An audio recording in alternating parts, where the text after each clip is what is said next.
చాలా వ్యాధులకు కారణమైన కీటకము. దోమలు ప్రపంచ వ్యాప్తంగా ఉష్ణ మండల దేశాలలో అధికంగా ఉన్నాయి.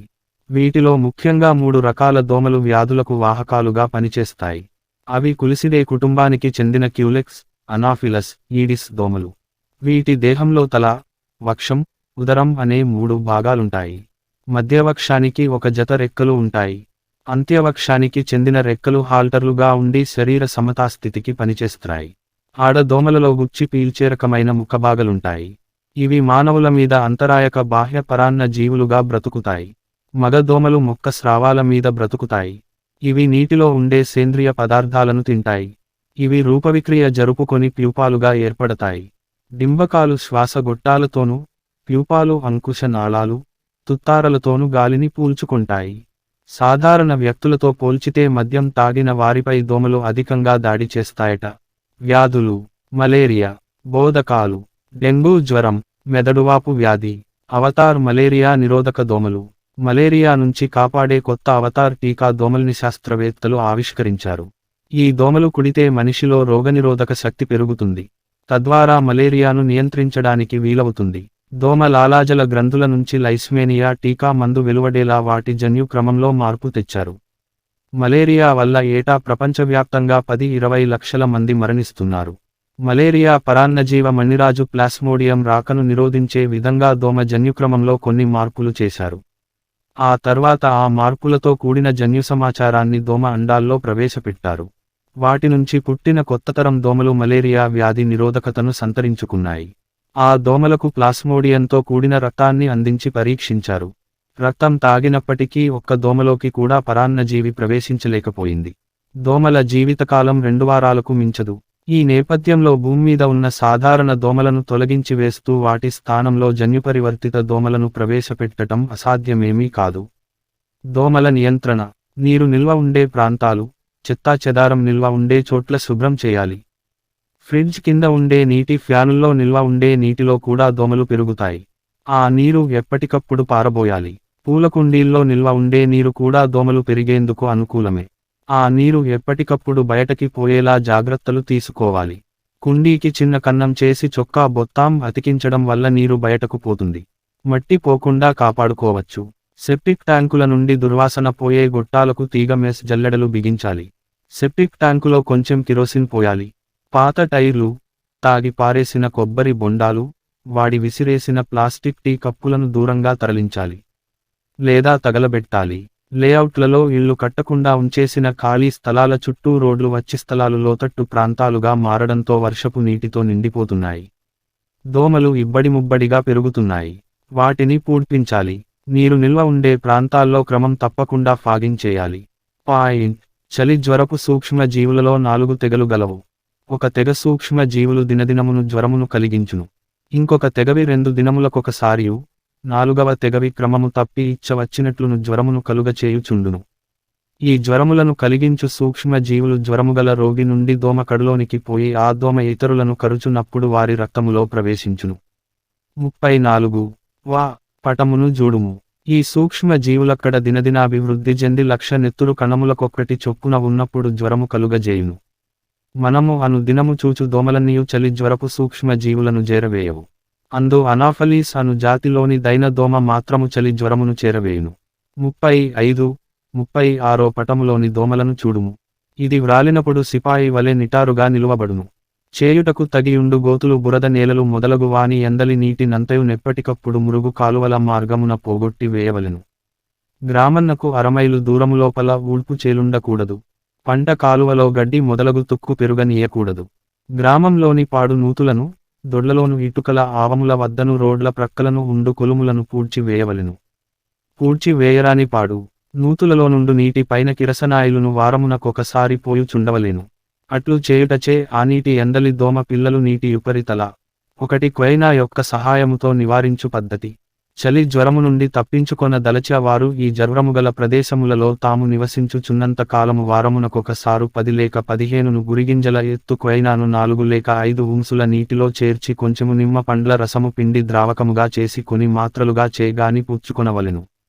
ఇందుచే దోమలు తమ రక్తములో చలి జ్వరపు పురుగులను ప్రవేశపెట్టినను ఆ పురుగులు వెంటనే వారమునకొకసారు 10 లేక 15 గురిగింజల ఎత్తు క్వైనాను 4 లేక 5 ఉంసుల నీటిలో చేర్చి కొంచెము నిమ్మ పండ్ల రసము పిండి ద్రావకముగా చేసి కొని మాత్రలుగా చేగాని పుచ్చుకొనవలెను. ఇందుచే దోమలు తమ రక్తములో చలి జ్వరపు పురుగులను ప్రవేశపెట్టినను ఆ పురుగులు వెంటనే నశించి పోవును. ఇట్లు క్వైనాను పుచ్చుకొని సంవత్సరముల కొలది గడుమన్య ప్రదేశములలో చలి జ్వరమును జయించిన వారు గలరు. ఇందువలన శరీరమునకేమియూ చెరుపు లేదు. మన దేశములోని ప్రజలకు క్వైనా ఎడల గల ద్వేషము పోయిన గాని చలిజ్వరము మనల నింతట విడువదని చెప్పవచ్చును. 2. క్వైనా యొక్క సామయమును కోరక చలి జ్వరమును నివారించు పద్ధతులు. 1. ఈ జ్వరమును వ్యాపింపజేయు అనాఫలీసు దోమలను నశింపజేయుట. దోమలు అదిముగా గల ప్రదేశములలో ఎగురుచుండగా వానిని పట్టి చంపుటకు మనం అనేక పటాలములను పెట్టినను వానితో మనము పోరలేము. కాని ఈ దోమలకు తమ పిల్లలను పెట్టు కొనుటకు తగిన చోటు లేకుండా మనము చేయగలిగిన ఎడల ఇవి ఒక తరముతోనే నశించిపోవును. దోమలు తమ గ్రుడ్లను అరంగుళము లోతునకు తక్కువ కానట్టియు ఒక చోట నిలకడగనుండునట్టియు నీటిలో పెట్టును. పొడి నేలయందు గాని ప్రవహించు నీటి యందు గాని ఇవి తమ పిల్లలను పెట్టవు. కావున గ్రామం నందును గ్రామన్నకు చుట్టు ప్రక్కలనుండు ప్రదేశములందును దోమ పిల్లలు నివాసము. నీటి ఉపరితలము చేయుటకు తగియుండు గోతులు బురద నేలలు మొదలగు వాని ఎందలి నీటి నంతయు నెప్పటికప్పుడు మురుగు కాలువల మార్గమున పోగొట్టి వేయవలెను. గ్రామన్నకు అరమైలు దూరములోపల ఊడ్పు చేలుండకూడదు. పంట కాలువలో గడ్డి మొదలగు తుక్కు పెరుగనీయకూడదు. గ్రామంలోని పాడు నూతులను దొడ్లలోను ఇటుకల ఆవముల వద్దను రోడ్ల ప్రక్కలను ఉండు కొలుములను పూడ్చి వేయవలెను. పూడ్చి వేయరాని పాడు నూతులలో నుండు నీటి పైన కిరసనాయిలును వారమునకొకసారి పోయుచుండవలేను. అట్లు చేయుటచే ఆ నీటి ఎందలి దోమ పిల్లలు నీటి ఉపరి తలమునకు వచ్చి అక్కడ పీల్చుటకు గాలి లేక ఉక్కిరి బిక్కిరి అయి చచ్చిపోవును. ప్రజలకు ఉపయోగకరములగు చెరువులలోను గుంటలలోను చేపలను పెంచవలెను. ఈ చేపలు దోమ పిల్లలను తినివేయును. ఇండ్లలో నుండు నూతులలో దోమ పిల్లలను పెట్టుచున్న ఎడల దోమలు చొరలేని దోమ తెరల వంటి ఇనుప వలలతో నూతులను రాత్రుల యందు కప్పి ఉంచవలెను. ఇండ్లలోను దొడ్లలోనుండు కుడితి తొట్లలోను పగిలిపోయిన డబ్బాలలోను కుండ పెంకులలోను నీరు నిలిచి ఉండకుండా చేసుకొనవలెను. లేని ఎడల దోమ పిల్లలకు ఈ నీరు నివాస స్థానముగా ఏర్పడును. ఇండ్ల చుట్టూ నుండు చెట్ల తొర్రలలో నీరు నిలిచి అందు దోమలు పిల్లలను పెట్టకుండా చూచుకొనుచుండవలెను. చక్కెర డబ్బాల క్రిందను మంచము కోళ్ల క్రిందను పెట్టు పళ్ళెములలో నీరు 2-3 దినములకొకసారి చుండవలెను. లేని ఎడల వీనిలో పెరిగిన దోమ పిల్లలు ఇల్లంతయు క్రమ్మి వేయగలవు.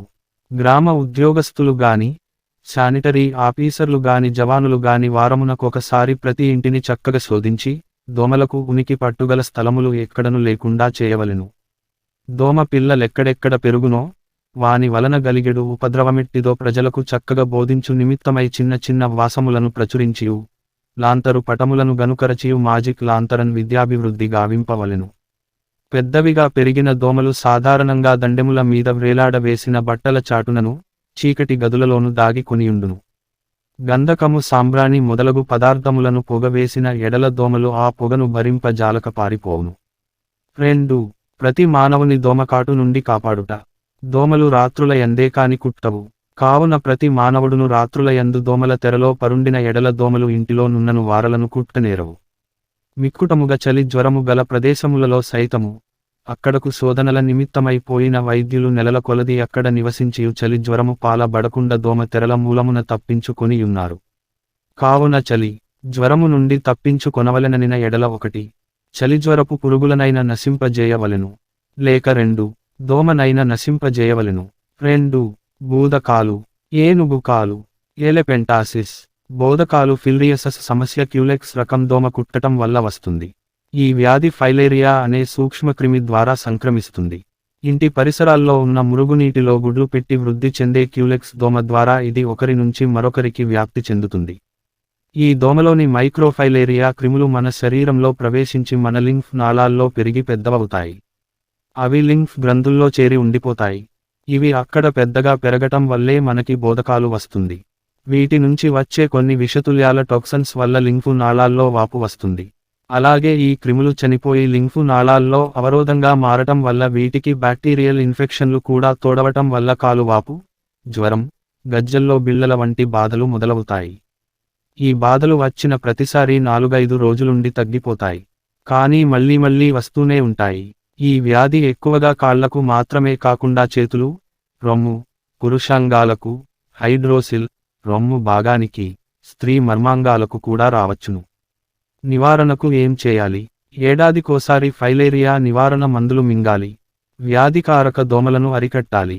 బోధకాలు వ్యాధికి విధిగా చికిత్స చేయించుకోవాలి. సంక్రమితుల్లో మానవ మలేరియా పరాన్నజీవి సూక్ష్మ దశలో ఉన్నప్పుడు రక్త వ్యవస్థలో మైక్రో ఫైలేరియాలను ఉత్పత్తి చేస్తుంది. మానవుల రక్తాన్ని సేకరించిన దోమలో మైక్రో ఫైలేరియా ఉండిపోతుంది.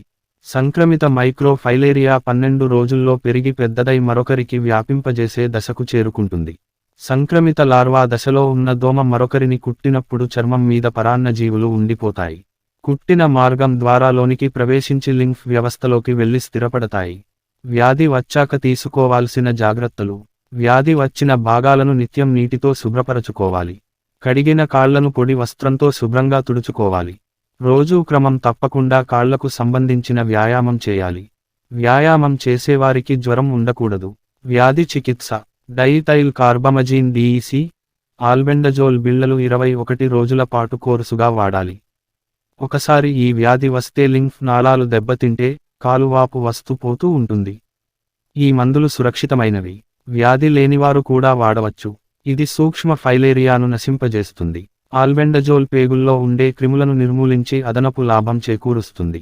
ఈ రెండింటినీ కలిపి ఇవ్వడం ద్వారా పెరిగిన క్రిములపై ప్రభావం చూపిస్తుంది. బాక్టీరియా ఇన్ఫెక్షన్ ఉండి జ్వరం వస్తుంటే యాంటీబయోటిక్స్ ఇస్తారు. ముదిరిన బోధకాలు కోసం శస్త్రచికిత్స కూడా అవసరం ఉంటుంది.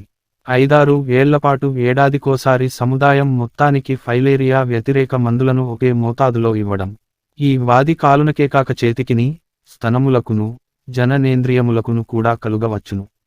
దీనిని బుట్టించు సూక్ష్మ జీవులు కూడా దోమల మూలముననే వ్యాపించును.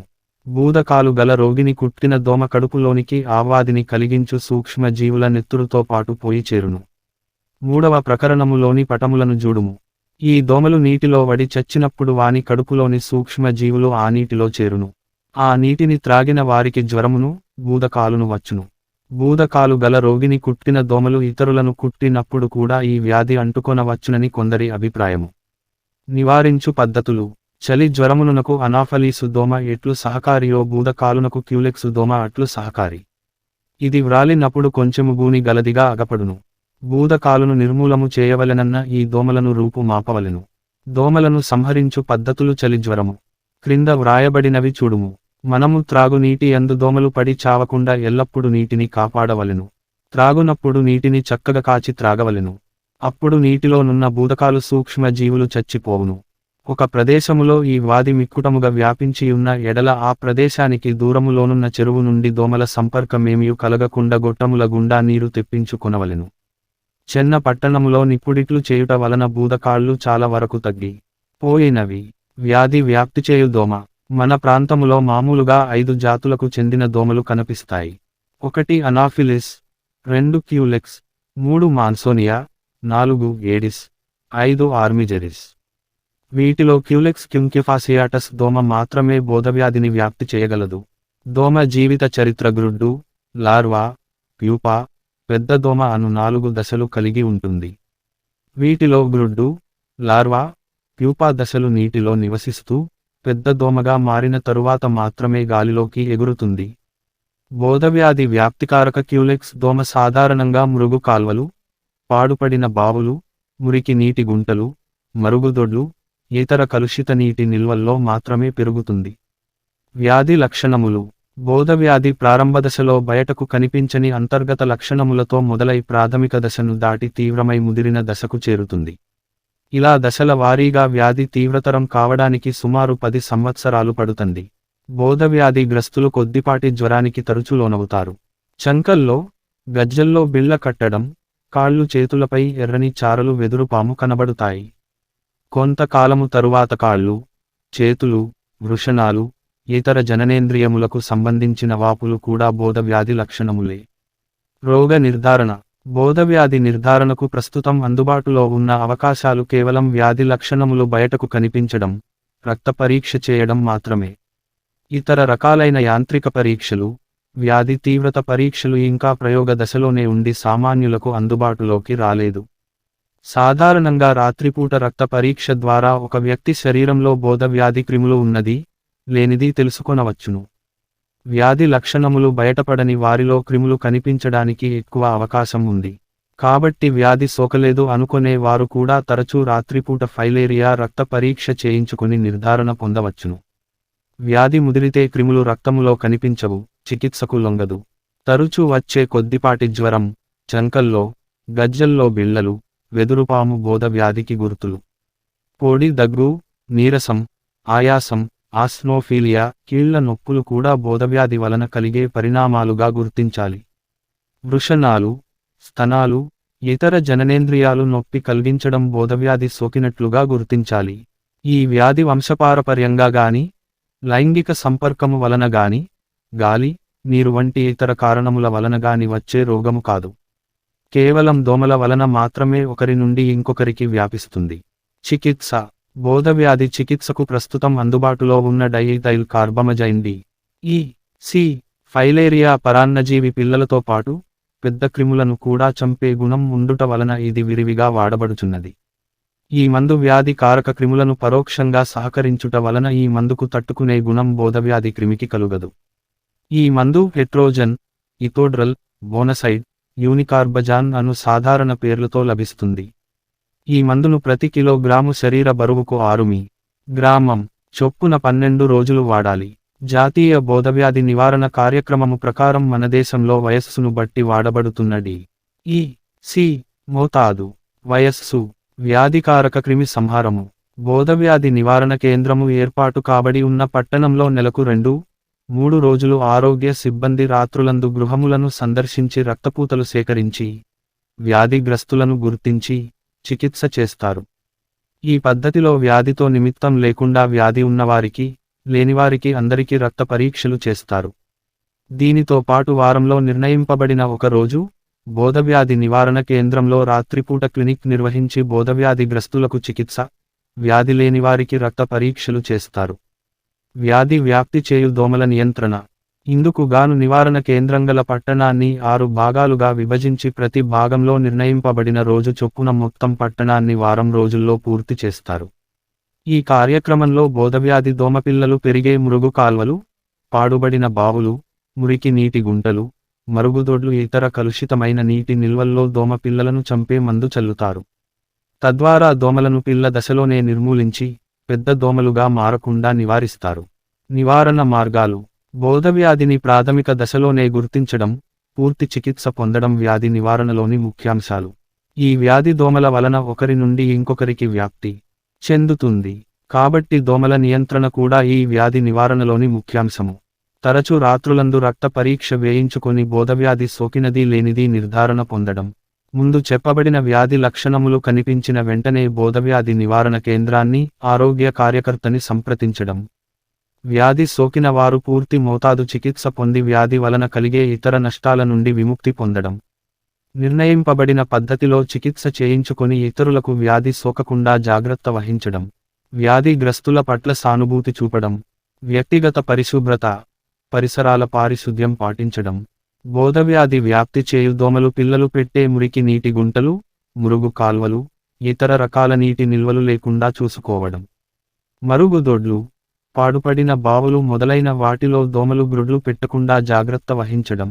దోమకాటుకు గురికాకుండా దోమతెరలు, దోమలను పారద్రోలు మందులు వాడడం. ఇండ్లలోనికి దోమలు రాకుండా తెరలు, మెష్లు అమర్చుకోవడం. మురుగు కాలువల్లో చెత్తా చెదారం వేయకుండా, అవి ప్రవహించేలా చూడడం. మురికి నీటి నిల్వల్లో దోమల మందు చల్లడం. ఖాళీ డ్రమ్ములు, పాత టైర్లు, పూల కుండీలు, కుండలు ఇతర పాడుబడిన వస్తువులలో నీరు చేరి, దోమల పిల్లలు పెట్టకుండా వాటిని తొలగించాలి. ప్రభుత్వం అమలు జరిపే వ్యాధి నివారణ కార్యక్రమాలకు సహకరించడం. డెంగూ జ్వరం. ఈ వ్యాధి కారక క్రిమి ఆర్బోవైరసం జాతికి చెందినది. ఈ వైరస్ అతి సూక్ష్మమైనది, కంటికి కనిపించదు. ఈ వైరస్ ఏడిస్ ఈజిప్టి జాతి దోమ ద్వారా రోగగ్రస్తుల నుండి ఆరోగ్యవంతులకు సంక్రమించును. ఈ దోమను టైగర్ దోమ అని కూడా అంటారు. ఈ దోమలు సాధారణంగా పగటి పూటనే కుట్టును. ఈ దోమలు కుట్టిన తర్వాత 5 నుండి 8 రోజులలో వ్యాధి లక్షణాలు కనిపించును. డెంగూ వ్యాధి లక్షణాలు. ఉన్నట్టుండి జ్వరం ఉధృతంగా వచ్చుట, తలనొప్పి అధికంగా నుండును, ఎక్కువగా నొసటిపై తలనొప్పి కలుగుట, కంటిలోపల నొప్పి వచ్చి కంటి కదలికలను తగ్గించుట, కన్ను కదిలినప్పుడు నొప్పి ఎక్కువ అగుట, కండరాలు, కీళ్ల నొప్పి కలుగుట, వాంతి అగునట్లు భ్రాంతి కల్గుట, నోరు ఎండిపోవును, ఎక్కువ దాహముండును. పై లక్షణాలు కలిగి ఉన్నచో వెంటనే మీ సమీపములో గల ఆసుపత్రినందు చూపించుకొని వ్యాధి నివారణ కొరకు చికిత్స పొందగలరు. ఈ వ్యాధికి ప్రత్యేకమైన చికిత్స అంటూ ఏదీ లేదు. కావున ప్రజలు వెంటనే స్పందించి జ్వర తీవ్రతను గుర్తించి పై తెలిపిన లక్షణాల నివారణ కొరకు వెంటనే తగిన చికిత్స పొందగలరు. ఈ విషయానికి సంబంధిత ఆరోగ్య శాఖాధికారులకు వెంటనే తెలియచేయవలెను. వ్యాధి వ్యాపించే విధానము. ఈ వ్యాధి ఒక రకమైన ఆర్బోవైరస్ వలన సంక్రమించును. ఈ వ్యాధి ఒకరి నుండి మరొకరికి ఏడిస్ ఈజిప్టై అనే దోమకాటు వలన వ్యాప్తి జరుగును. ఈ దోమలు పగలే కట్టును. ఈ రకమైన దోమలు మన ఇంటి పరిసరాలలో నీరు నిలుచుటకు అవకాశం ఉండి, ఆ నీరు కనీసము వారం రోజులు నిల్వ ఉన్నచో ఈ దోమలు వృద్ధి చెందును. ఈ దోమలు గ్రుడ్డు పెట్టి పెరుగుటకు ఈ క్రింద తెలిపిన వస్తువులు, పరిసరాలు అనుకూలమైనవి.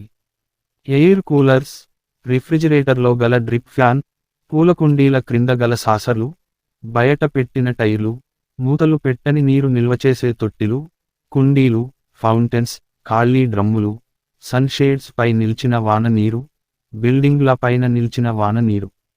ఇతర పనికిరాని, పగిలిపోయిన వస్తువులు. ఈ దోమ ఇంటిలో గల చీకటి ప్రదేశాలలో నివసించుచుండును. వాడకుండా వదిలివేసిన పచ్చడి రోళ్ళు, ఫ్లవర్ వాజ్, కొబ్బరి చిప్పలు, పగిలిన సీసాలు, పగిలిపోయిన కప్పులు, చెట్టు తోర్రలు మొదలైనవి. ఏ దోమల నివాసాలను తొలగించుట. నీరు నిల్వను, పనికిరాని కూలర్లను, టైర్లు, పాత్రలు, డ్రమ్ములు, పూలకుండీలు ఇతరత్రా కనీస అవసరాలకు ఉంచుకొని పనికిరాని వాటిని తీసివేయవలెను. ఇండ్లలోని, వెలుపల నీటి నిల్వలను పాలపారబోయవలెను. నీటి ట్యాంకునకు మూతలుంచవలెను.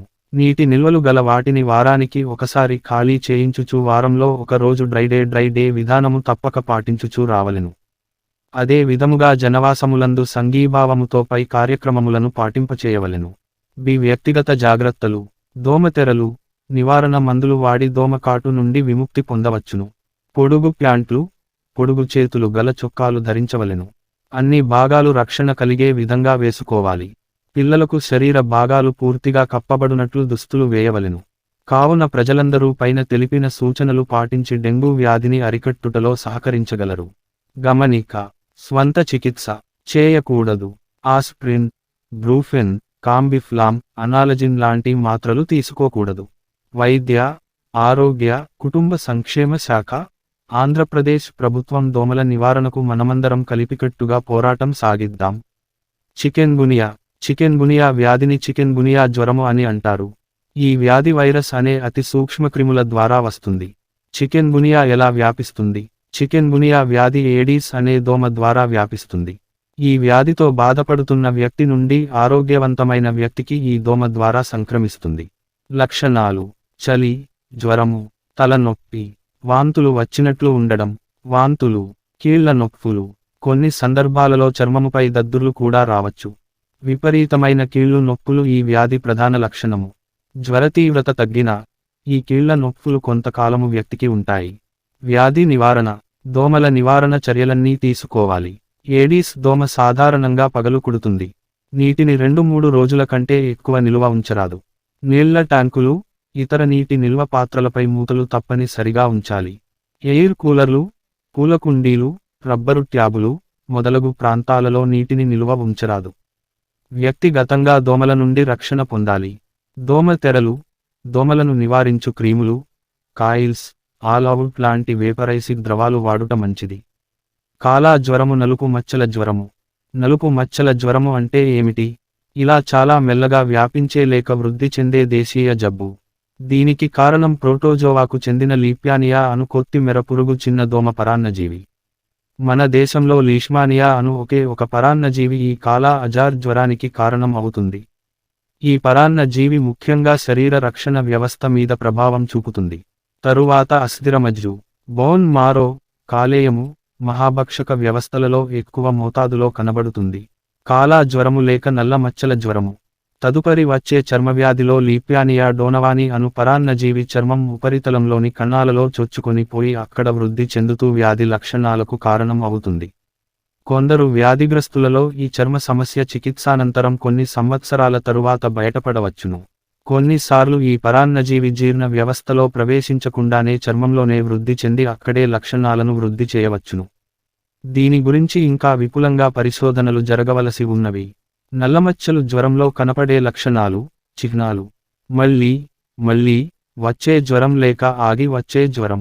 ఈ మళ్ళీ జ్వరం తీవ్రంగా ద్విగుణీకృతమై ఉంటుంది. ఆకలి లేకపోవడం, పాలిపోవడం, క్రమంగా బరువు తగ్గిపోవడం. ప్లీహపు స్ప్లీహన్ వాపు ప్లీహము త్వరితగతిన వాపునకు గురవుతుంది. మెత్తగా ఉంటుంది. ముట్టుకుంటే నొప్పి తెలియదు. కాలేయము వాపునకు గురవుతుంది కానీ ప్లీహమంత స్ప్లీహన్ ఎక్కువగా ఉండదు. మెత్తగా, ఉపరితలం సమంగా అంచులు కొస్సగా ఉంటాయి. లింఫ్ గ్రంథుల్లో వాపు. చర్మం ఎండిపోయినట్టు, పలచబడినట్టు, పొలుసు బారినట్టు ఉంటుంది. వెండ్రుకలు ఊడిపోవచ్చు. చర్మం పాలిపోయి అక్కడక్కడా బూడిద రంగు మచ్చలు ఏర్పడుతాయి. దీని గురించి ఈ జ్వరానికి నల్ల మచ్చల జ్వరము అని పేరు వచ్చింది. రక్తహీనత శీఘ్రంగా వృద్ధి చెందుతుంది. బలహీనత రక్తహీనత శుష్కించిపోవడం, ప్లీహం వాపు వంటి లక్షణాలతో వీరు ప్రత్యేకంగా కనబడుతూ ఉంటారు. నల్ల మచ్చల జ్వరానంతరం కనపడే చర్మ వ్యాధి లక్షణాలు, చిహ్నాలు. చర్మంలో వచ్చే మార్పుల ఆకృతిని బట్టి రకాలుగా విభజన. నల్ల మచ్చల జ్వరానంతరం వచ్చే చర్మ వ్యాధిలో ఈ పరాన్న జీవి చర్మపు ఉపరితలపు పొరల్లో కనబడుతుంది. ఈ చర్మంలో మార్పులు నల్ల మచ్చల జ్వరం వచ్చి కోలుకున్న 1-2 తరువాత కనబడవచ్చు. అప్పుడప్పుడు నల్ల మచ్చల జ్వరం రాకుండానే కేవలం చర్మం వ్యాధిలాగా కనపడవచ్చు. తక్కువ వర్ణ పరిమాణంతో కూడిన మచ్చలు కనపడడం. ఇవి కుష్టు వ్యాధిలో కనబడు మచ్చలను పోలి ఉంటాయి. కానీ సాధారణంగా 1 సెంటీమీటరు కంటే తక్కువ పరిమాణంలో ఎక్కువగా ముఖంలో కనపడుతాయి. కానీ శరీరంలో ఏ భాగంలోనైనా కనబడవచ్చు. కొంతకాలం తరువాత కొన్ని నెలలు నుంచి కొన్ని సంవత్సరాలు కావచ్చు ఈ మచ్చల మీద వివిధ పరిమాణాల కంతులు ఉత్పన్నమవుతాయి. ఎర్రగా సీతాకోక చిలుక ఆకారంలో ఉండే దద్దుర్లు కనబడుతాయి. ఇవి సూర్యరశ్మికి తీవ్రతరమవుతాయి. ఇది ఈ చర్మవ్యాధిలో తొలిదశలో కనబడే ఒక లక్షణం. ఎర్రగా ఉండే కంతులు, బుడిపెలు ముఖ్యంగా గడ్డం మీద, ముఖం మీద కనపడతాయి. ఇవి చాలా సంవత్సరాల కాలంలో పెరుగుతూ ఉంటాయి. అకస్మాత్తుగా మానడం సాధారణంగా జరుగదు. అతి తక్కువగా చూసే నల్లజ్వరం తదనంతరం వచ్చే మార్పులు. 1 కంటే ఎక్కువ కణుతులు, బుడిపెలు కలిసిపోయి గారలాంటి ప్రదేశాలు చర్మం మీద ఏర్పడతాయి. చేతులు, కాళ్ల మీద పులిపిరుల వలె ఉత్పన్నం అవుతాయి. పులిపిరుల వంటి కంతులు ముఖం మీద ముక్కుపై, గడ్డం, పెదవుల మీద కనబడతాయి.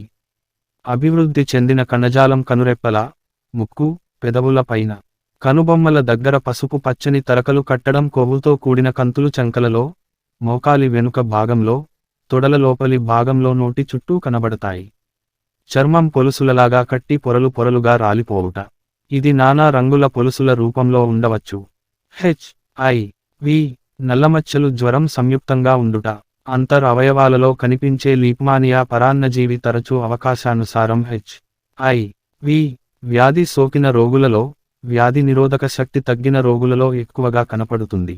మన దేశంలో ఇది అంత తీవ్ర సమస్య కాకపోయినా ఇతర దేశాలలో HIV అంతర్ అవయవాలలో వచ్చే లీప్మానియా పరాన్నజీవి జబ్బు కలిసి 1000 కేసులకు పైగా నిర్ధారించబడ్డాయి. HIV వ్యాధి సోకిన వ్యక్తులలో ఈ అంతర్ అవయవాలకు సోకే లీప్మానియా జ్వరం మొదటి లక్షణంగా కనపడవచ్చు. ఎయిడ్స్ వ్యాధి ముదిరిన రోగులలో దీర్ఘకాలిక కనపడుతుంది. ఎయిడ్స్ జబ్బుతో కూడి ఈ జబ్బు ఉన్నా కూడా అప్పుడప్పుడు లక్షణాలు కనపడకపోవచ్చు. నల్ల మచ్చల జ్వరం లక్షణాలు చాలా కొద్ది సమయం వరకే ఉండడం మూలాన జబ్బు నిర్ధారణ చేయడం కష్టం కావచ్చు. జ్వరం, ప్లీహం యొక్క వాపు ప్రస్ఫుటంగా కనపడకపోవచ్చు. రక్తంలో నల్ల మచ్చల జ్వర ప్రతికూల కణాలు కనపడకపోవచ్చును. కొన్ని ప్రత్యేక రక్త పరీక్షలలో రోగ నిర్ధారణలో మంచి ఫలితాలు మెరుగుగా ఉంటాయి. చికిత్సా ఫలితాలు ఆశాజనకంగా ఉండవు. మందుల వల్ల కలిగే దుష్ఫలితాలు అధికంగా ఉంటాయి. జబ్బు తిరగబెట్టడం సర్వసాధారణంగా జరుగుతూ ఉంటుంది. నల్ల మచ్చల జ్వరం ఏ విధంగా వ్యాపిస్తుంది? నల్ల మచ్చల జ్వరం రోగవాహకముల ద్వారా వ్యాపించు జబ్బు. సాండ్ ఫ్లై అను ఒకే రోగవాహకము ద్వారా మన దేశంలో నల్ల మచ్చల జ్వరం వ్యాప్తి చెందుతుంది. ఇండియాలో కనిపించే నల్ల మచ్చల జ్వరం కేవలం మానవులలోనే కనబడుతుంది. మానవుడు ఒక్కడే ఆశయములాగా పనిచేస్తాడు. ఆడదోమ వ్యాధిగ్రస్తుడైన మనిషిని కుట్టినప్పుడు దాని శరీరంలోకి లీప్మానియా పరాన్నజీవి చేరుతుంది. ఈ పరాన్నజీవి శరీరాకృతిలో కొన్ని మార్పులు చెంది, వృద్ధి చెంది, విభజన జరుగుతుంది. ఇది అంతయుడదోమ యొక్క ప్రేగులో జరుగుతుంది. తరువాత పరాన్నజీవి నోటి భాగములోనికి చేరుతుంది. పై విధంగా లీప్మానియా పరాన్నజీవి నిల్వ ఉన్న శాండ్ ఫ్లై దోమ మానవుని కుట్టినప్పుడు పరాన్నజీవి మానవుని రక్తస్రావంలోకి ప్రవేశిస్తుంది. భారతదేశంలో ఉన్న నల్ల మచ్చల జ్వరం. భారతదేశంలో శాండ్ ఫ్లై అనే ఒకే ఒక ఆరోహకము కనబడుతుంది. దీనిని ఫ్లెబోటోమస్ ఏరిజెంటిపిస్ అంటారు. ఈ శాండ్ ఫ్లై అనే కీటకాలు చాలా చిన్నవి. దోమలలో వీటి పరిమాణం 4వ వంతు ఉంటుంది. దీని పొడవు 1.5 నుంచి 3.5 మీ ఉంటుంది. యౌవన దశలో ఉన్న శాండ్ ఫ్లై నాజూకుగా నిలువుగా ఉన్న పెద్ద రెక్కలతో సమంగా ఉంటుంది. శరీరమంతా పొడుగాటి రోమాలతో కప్పబడి ఉంటుంది.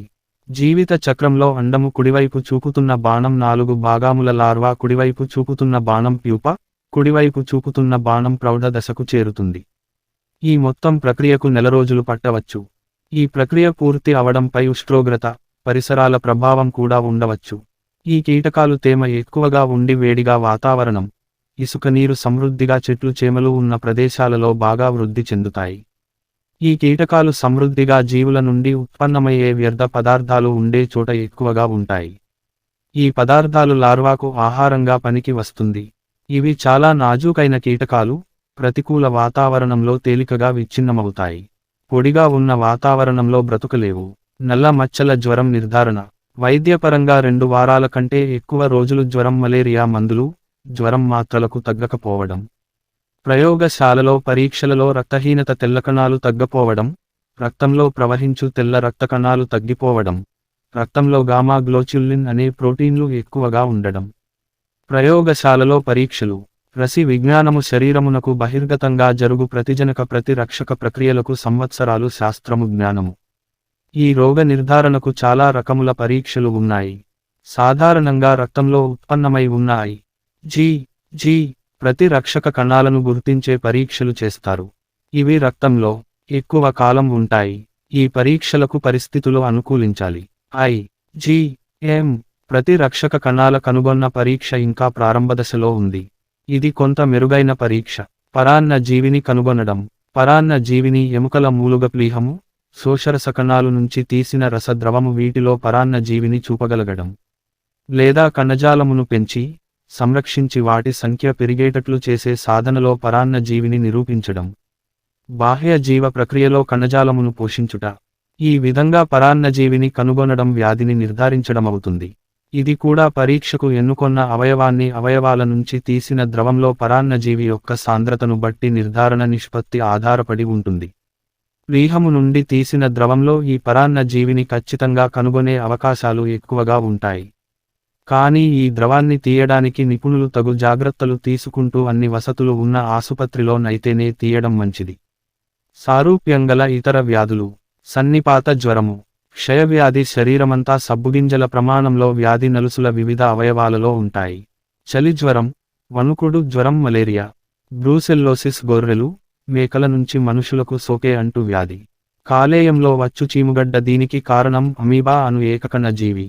ఇన్ఫెక్షయస్ మోనోన్యూక్లియోసిస్, శోషరస కణాల పెరుగుదల. రక్త క్యాన్సరు, ప్లీహపు వాపు. కాలేయము నుండి బయటకు వెళ్ళు రక్త నాళాలు, వాహికలో అవరోధము. భారతదేశంలో నల్ల మచ్చల జ్వరం యొక్క తీవ్రత. నిరంతరం ప్రబలి ఉండే రాష్ట్రాలు బీహార్, జార్ఖండ్, ఉత్తరప్రదేశ్, పశ్చిమ బెంగాల్. 48 జిల్లాలలో నిరంతరం ప్రబలి ఉంటుంది. అక్కడక్కడా కొన్ని వేరే జిల్లాలలో కూడా కనబడుతుంది. 4 రాష్ట్రాలలో 165.4 మిలియన్ల జనాభా ప్రమాదం బారిన పడవచ్చునని అంచనా. గ్రామీణ ప్రాంతాలలో నివసించి, ఆర్థికంగా వెనుకబడినవారిలో ఎక్కువగా వచ్చే ప్రమాదం ఉంటుంది. నల్ల మచ్చల జ్వరాన్ని నియంత్రించుటకు భారతదేశంలో చేస్తున్న ప్రయత్నాలు. 1991లో కేంద్రీయ ప్రభుత్వం సాయంలో నియంత్రించబడిన కార్యక్రమం నిరంతరం ప్రబలి ఉన్న ప్రాంతాలలో ప్రారంభించారు. భారత ప్రభుత్వము నల్ల మచ్చల జ్వరం మందుల సరఫరా చేస్తున్నారు. పురుగుల మందులు, దోమల, శాండ్ ఫ్లై నివారణకు సాంకేతిక సహకారం భారత ప్రభుత్వం అందిస్తుంది. రాష్ట్ర ప్రభుత్వం ప్రాథమిక ఆరోగ్య కేంద్రాలు, జిల్లా ఆరోగ్య కేంద్రాలు, రాష్ట్ర మలేరియా నివారణ సంస్థల ద్వారా మిగిలిన ఖర్చు భరిస్తూ అమలు చేస్తున్నారు. లింఫాటిక్ ఫైలేరియాసిస్, ఎలిఫెంటియాసిస్ అని పిలిచే లింఫాటిక్ ఫిలేరియాసిస్ అనే వ్యాధి సాధారణంగా బాల్యంలో వస్తుంది. శరీరాకృతిని వికారంగా మార్చటం, శారీరక వైకల్యం కలగటం ఈ వ్యాధి వచ్చిన వారికి జరుగుతుంది. ఫిలేరియా అనే క్రిమి లక్షలాది సంఖ్యలో సూక్ష్మమైన, అపరిపక్వమైన మైక్రోఫిలేరియా అనే లార్వాను ఉత్పత్తి చేస్తుంది. ఈ లార్వాను పరిసర ప్రదేశాల్లోని రక్తంలో తిరుగుతూ నిర్దేశిత వ్యవధి వరకు నిద్రాణ స్థితిలోనే ఉంటుంది. ఇలా ఈ క్రిములు 4 నుంచి 6 సంవత్సరాల వరకు జీవించి మైక్రోఫైలేరియాను ఉత్పత్తి చేస్తుంటాయి. దోమకాటు ద్వారా లింఫటిక్ ఫిలేరియాసిస్ ఒకరి నుంచి ఒకరికి బదిలీ అవుతుంది. మైక్రోఫిలేరియా కలిగి ఉన్న వ్యక్తిని కుట్టినప్పుడు దోమ శరీరంలోకి ఈ క్రిమి ప్రవేశిస్తుంది. దోమ శరీరంలో ఈ మైక్రోఫిలేరియా పెరిగి పెద్దగా అవటానికి 7 నుంచి 21 రోజులు పడుతుంది. వ్యాధి ప్రమాదం ఎవరికి ఎక్కువగా ఉంది? లింఫటిక్ ఫిలేరియాసిస్ రావటానికి సంవత్సరాల తరబడి అనేక దోమకాట్లకు గురికావలసి ఉంటుంది. ఫిలేరియా ప్రబలిన ప్రాంతాల్లో ఎక్కువ కాలం పాటు నివసించే ప్రజలకు ఈ వ్యాధి వచ్చే అపాయం ఎక్కువగా ఉంటుంది. రాత్రివేళ రక్తపరీక్షల సర్వే చేయటం ద్వారా ఈ అంటువ్యాధిని కనుగొనవచ్చు. లింఫటిక్ ఫిలేరియాసిస్ లక్షణాలేమిటి? శరీరంలో ఈ వ్యాధిని కలుగజేసే కీటకాలు మరణించేంత వరకు సాధారణంగా చాలా మందికి ఈ వ్యాధి లక్షణాలు అనుభవంలోకి రావు. మామూలుగా నైతే ఈ వ్యాధి వల్ల ప్రాణాలకు ముప్పు రాదు కానీ, శారీరక ద్రవక్రియ లింఫ్ వ్యవస్థ, మూత్రపిండాలు దెబ్బతింటాయి. ద్రవాలకు సంబంధించి శారీరక క్రియా వ్యవస్థ సరిగా పనిచేయని కారణంగా, శరీరంలో ఊరే ద్రవాలు ఒకే చోట చేరి భుజాలు, ఛాతీ, కాళ్లకు వాపు కలిగిస్తాయి. ఇలాంటి వాపులకు లింఫోడెమా అని పిలుస్తారు. మగవారికైతే పురుషాంగంలో కూడా వాపు కలుగుతుంది. దీన్ని హైడ్రోసీల్ అని అంటారు. వాపు, లింఫ్ సిస్టమ్ పని తీరులో తగ్గుదల కారణంగా రోగకారక క్రిములు, అంటువ్యాధులకు వ్యతిరేకంగా పోరాడటం శరీరానికి కష్టమవుతుంది. ఇలాంటి వ్యక్తులకు చర్మంపైన, లింఫ్ వ్యవస్థలోను బ్యాక్టీరియా కారక అంటువ్యాధులు ఎక్కువగా వస్తాయి. ఇవి చర్మాన్ని దళసరిగా, మొద్దుగా తయారు చేస్తాయి. దీన్నే ఎలిఫెంటియాసిస్ అని కూడా అంటారు. ఈ అంటువ్యాధిని నేను ఎలా నివారించగలను? వ్యాధి కలుగజేసే సూక్ష్మాతి సూక్ష్మమైన క్రిములను చంపటానికి వాడలో ఉన్న వారందరికీ ఔషధాలు ఇవ్వటం, దోమలను నియంత్రించటం నివారణ చర్యల్లో ఒక భాగం. దోమకాటు నుంచి రక్షించుకోవటం నివారణ చర్యల్లో మరో భాగం. ఫిలేరియల్ పురుగులను బదిలీ చేసే దోమలు సాధారణంగా రాత్రి వేళల్లో కుడతాయి. లింఫటిక్ ఫిలేరియాసిస్ ప్రబలి ఉన్న ప్రాంతాల్లో ఒకవేళ మీరు నివసిస్తున్నట్లయితే, ఈ క్రింద పేర్కొన్న జాగ్రత్తలను తీసుకోండి. క్రిమి సంహారక మందుతో రుద్దిన దోమ తెరకిందే నిద్రించండి. సాయంత్రం నుంచి మర్నాడు తెల్లవారే దాకా ఒంటిపై కనిపించే చర్మంపైన దోమల రిపెల్లెంట్ మందును ఆయింట్మెంట్ పూయండి. లింఫటిక్ ఫిలేరియాసిస్ కు చికిత్స ఏమిటి? ఈ వ్యాధి కీటకాలు సంక్రమించిన వ్యక్తులు ఏడాదికొక డోసు DSC మందును తీసుకోవటం ద్వారా రక్తంలో సంచరిస్తున్న మైక్రోఫిలేరియా సూక్ష్మక్రిములను చంపేయవచ్చు. ఈ మందు శరీరంలో పెద్ద కీటకాలన్నిటినీ చంపలేకపోయినప్పటికీ, కనీసం ఈ వ్యాధిగ్రస్తులు ఇంకొకరికి దీన్ని బదిలీ చేయకుండా నివారించగలరు.